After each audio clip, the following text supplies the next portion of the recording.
Você sabe ler um coração? Texto de autoria de Yoskás.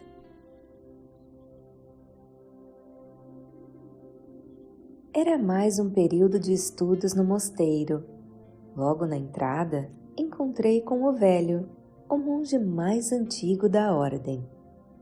Ele estava sempre cercado pelos membros mais jovens, ávidos por se aprofundarem pelos diversos ramos da filosofia e da metafísica. Diferente não era com os monges com mais idade, que, não raro, o procuravam nas vezes que precisavam conversar sobre alguma situação difícil pela qual passavam. Ele atendia a todos com igual atenção, respeito e paciência. Eu adorava estar ao lado dele. Sua aura clara e jeito manso, sempre com uma boa palavra a servir de farol para nos mostrar portas onde somente víamos muros intransponíveis. A interpretação equivocada de um fato ou a leitura errada do coração de uma pessoa, somados às incompreensões que ainda temos sobre quem somos, permite que, de um instante a outro, do dia se faça noite. Há dias assim. Eu atravessava um desses momentos. Trocamos um forte abraço, uma sincera amizade amadurecida ao longo do tempo me deixava à vontade para conversar com o velho assuntos delicados, difíceis de serem abordados com pessoas não muito próximas e, ainda mais, nem sempre capazes de me entender. Eu não conhecia ninguém que conhecesse tanto a alma humana e, não menos importante, tivesse tamanha disponibilidade para ouvir, compreender e orientar. Uma pessoa rara. Era a época em que eu estava à frente da agência de publicidade. O filho de um dos sócios tinha se graduado em comunicação e propaganda em uma das universidades mais conceituadas de São Paulo. Depois, fizeram um MBA em Nova York, quando cumpriu estágio em uma das mais badaladas agências locais, na qual integrou a equipe responsável pela conta de um prestigiado estúdio cinematográfico. Ao retornar, foi contratado para trabalhar conosco. Trazia consigo uma inegável experiência, diferente de tudo que já tínhamos realizado. Alocado no departamento de criação, no qual eu era o sócio responsável, no primeiro projeto em que realizávamos juntos o lançamento de um novo modelo de carro, entre as várias ideias trazidas pelos integrantes da equipe, a do Felipe, como o jovem se chamava, sem dúvida era a mais interessante. Gostei em muitos aspectos, modifiquei outros, os quais entendia necessário os ajustes. Ele não concordou com as alterações. Educado, sustentou o seu ponto de vista, tendo como argumento os parâmetros usados na experiência vivida em Nova York. Argumentei que as modificações eram necessárias, pois público e produtos eram diferentes. Debatemos por alguns minutos, como é comum nessas situações. Por fim, prevaleceu a minha opinião. Não que Felipe se convencesse dos fundamentos por mim apresentados, mas por uma questão de hierarquia. Como eu o conhecia desde quando ele era adolescente e gostava muito do rapaz, amadurecido para a idade, repleto de virtudes agregadas a uma alma que atravessara muitas experiências, para não restar nenhum mal-estar, e também por ele ter elaborado os principais pontos do anúncio, o deixei responsável pelo projeto que deveria restar finalizado nas minhas férias, período em que eu estaria no mosteiro. Assim que desembarquei no aeroporto, recebi um e-mail do Felipe sem qualquer palavra, tendo como anexo um rascunho digital feito em sofisticado programa de computador da propaganda do carro, da maneira como seria veiculada na televisão após a filmagem do roteiro. Era a ideia integral do Felipe, sem nenhum dos ajustes que eu fizera. Senti-me ultrajado, ou mesmo desafiado.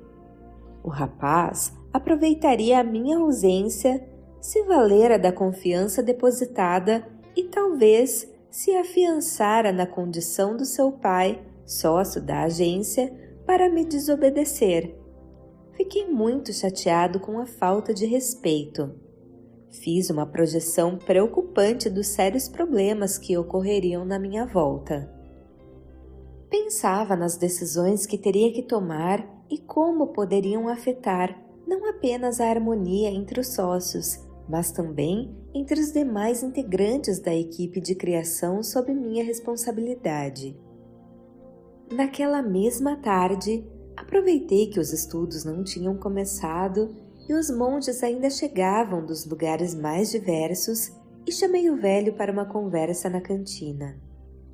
Munidos de 2 canecas com café, nos acomodamos próximo às janelas com vista para as montanhas. Narrei os fatos. Em seguida, falei que estava em dúvida de qual das várias decisões eu poderia dispor. Desde ligar para a agência para substituir do comando daquela propaganda uma medida corretiva mais branda, até mesmo o demitir, uma atitude mais severa. Qualquer delas poderia trazer rusgas entre mim e o Osvaldo, pai de Felipe, também sócio da empresa. No entanto, não me restava dúvida que uma atitude firme da minha parte era indispensável. Do contrário, perderia o respeito de todos na agência ao me mostrar incapaz de liderar a equipe. Eu apenas precisava amadurecer qual seria a melhor decisão. O velho bebeu um gole de café e com sua voz mansa questionou: por que a necessidade de medir forças com o Felipe? Neguei. Essa não era a intenção. Eu jamais mediria forças com ele. Seria um gesto estúpido e grosseiro da minha parte. Era uma questão de respeito.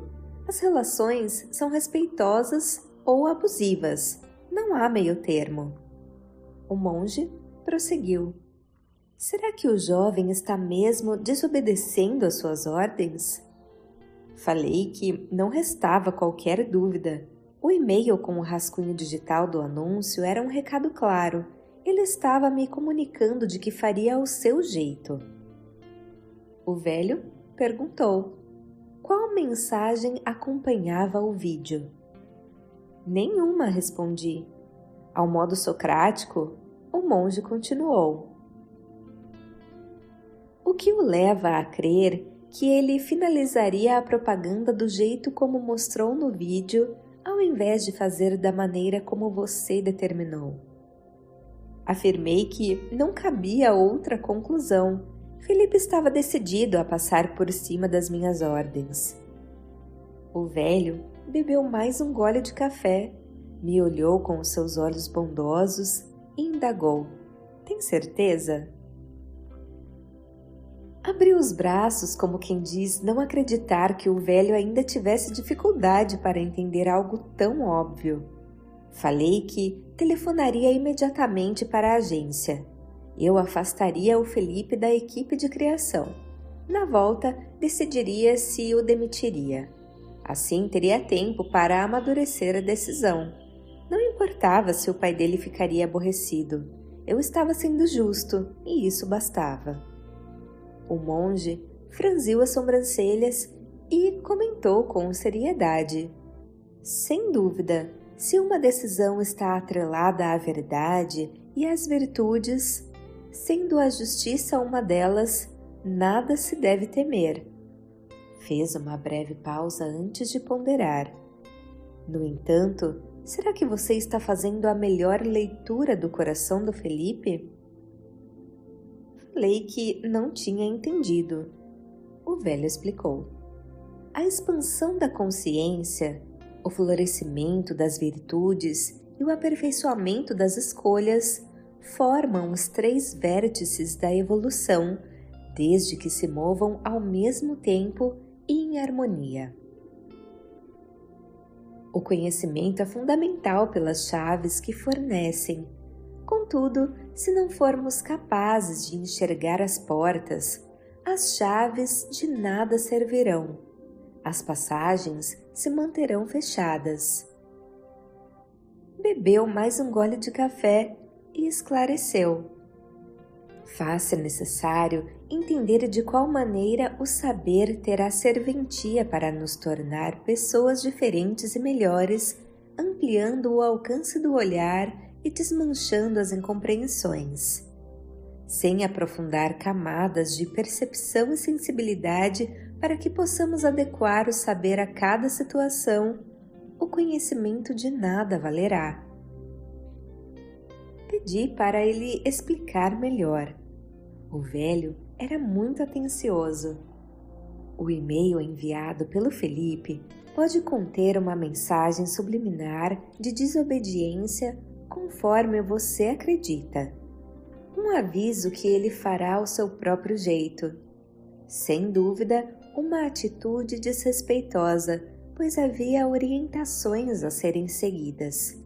Se for o caso, uma atitude firme se impõe. Hierarquia, ordem e respeito não significam subserviência nem escravidão, porém, conceitos basilares de comportamento corporativo para que o propósito da atividade coletiva não se disperse, tampouco promova a colisão entre os integrantes de uma tarefa, um conceito presente até mesmo nas tarefas etéreas, bem mais sutis e elevadas que a nossa. Olhou-me com os seus olhos gentis e acrescentou: entretanto, cabe também outra leitura.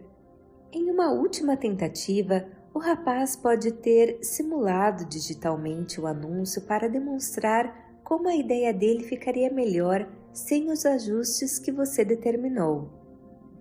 Nada mais do que isso.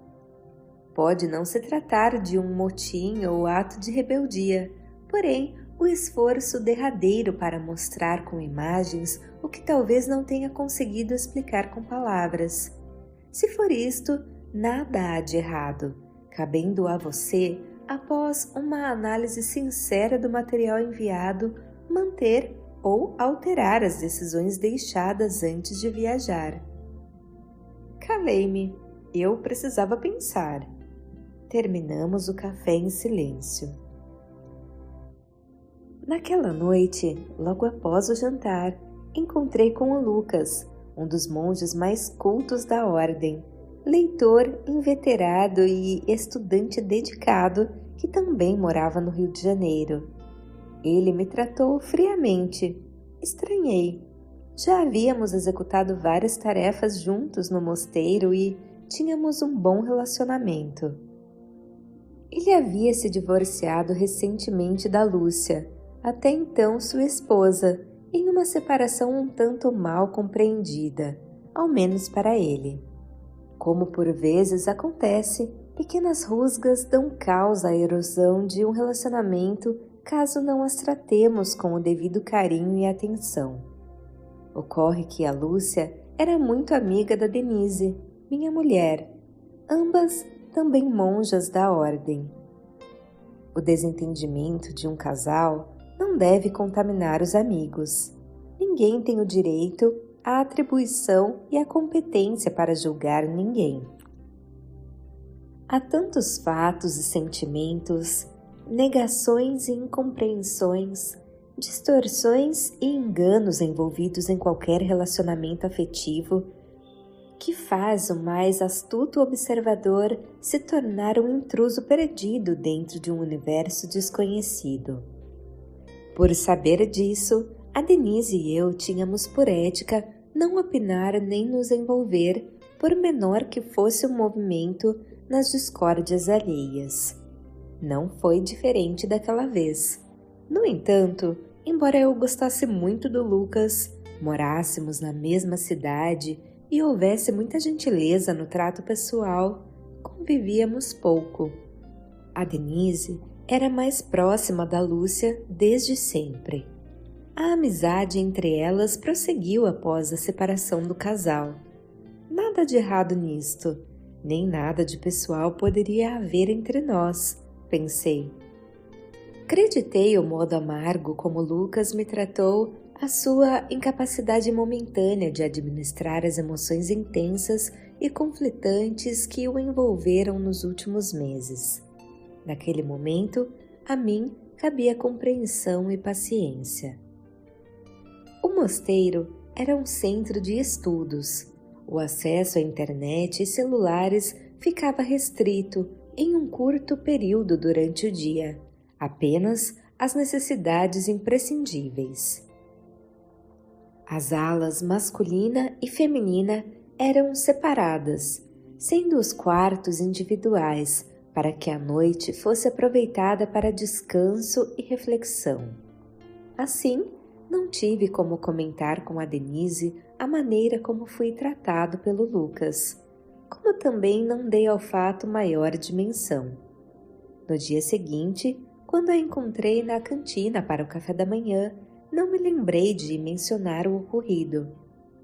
Ocorre que Lucas e Denise estavam matriculados em um mesmo curso naquele ano. Ainda naquela manhã, durante o debate que acontecia após as aulas, Lucas ironizou um comentário da Denise. Em seguida, outro. Sem conseguir fechar as gavetas do coração, tamanha era a bagunça, a incompreensão e a revolta transbordaram. Sem se conter, ele a agrediu verbalmente. Não satisfeito, disse ter certeza de que ela tinha incentivado a separação do casal. A confusão estava formada. Quando a encontrei, Denise estava em lágrimas. Tinha sido não apenas agredida, mas se sentia também injustiçada. O velho nos chamou para conversar. Era fundamental para a harmonia do mosteiro que o mal-estar fosse dissipado quanto antes. Quando chegamos em seu gabinete, Lucas e Lúcia estavam lá. A moça explicou que a separação ocorrera em razão do comportamento do ex-marido, sempre pouco atencioso e desinteressado nos assuntos comuns ao casal, fundamental a duas pessoas que decidem compartilhar os rumos de suas vidas.